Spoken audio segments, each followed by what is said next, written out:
जय गजानन मंडळी. आता उन्हाळा चालू झाला. हे कामं करणं तर आपल्याला एकदम अर्जंट असतात.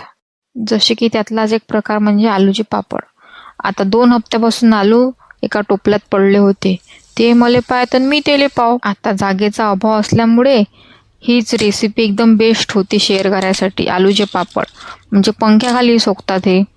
पाहू आपण कसे बनले आपले आलूचे पापड ते. मस्तपैकी आपले आलू छान धुवून घ्यायचे. मग कुकरमध्ये त्याच्या 2-3 शिट्ट्या होऊ द्यायच्या. आलू उकळले की त्याची वरची साल काढून घ्यायची. नंतर मग आलू थंड झाले की ते किसणीनं किसून घ्यायचे आहेत. आणि त्याच्यानंतर त्याचा एक गोळा बनवायचा आहे.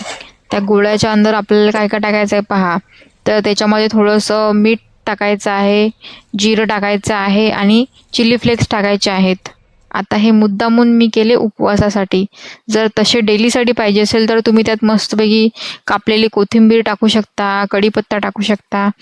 मग काय हाताला थोडंसं तेल लावून घ्यायचं आणि हे आलू चांगले कुस्करून घ्यायचे. मिश्रण पूर्ण मिक्स करून घ्यायचं सैलसर होईपर्यंत. नंतर याचे छोटे छोटे गोळे बनवून घ्यायचे. आता आपल्याजवळ पुरी मशीन असेल तर त्याच्यामध्ये आपण हे पापड बनवू शकता किंवा प्लेटने सुद्धा बनवू शकता. पण या मशीनने थोडं सोयीस्कर होऊन जाईल. थोडंसं हाताला तेल घ्यायचं आणि छोटे छोटे छोटे याचे गोळे बनवून घ्यायचे. नंतर त्या पुरीच्या यंत्रावर एक पॉलिथिन ठेवायची. त्याच्यावर थोडंसं तेल लावून घ्यायचं आणि तो गोळा ठेवायचा.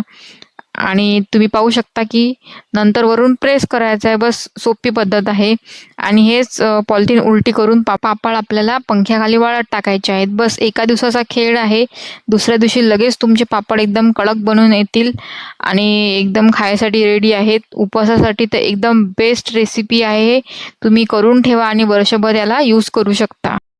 धन्यवाद.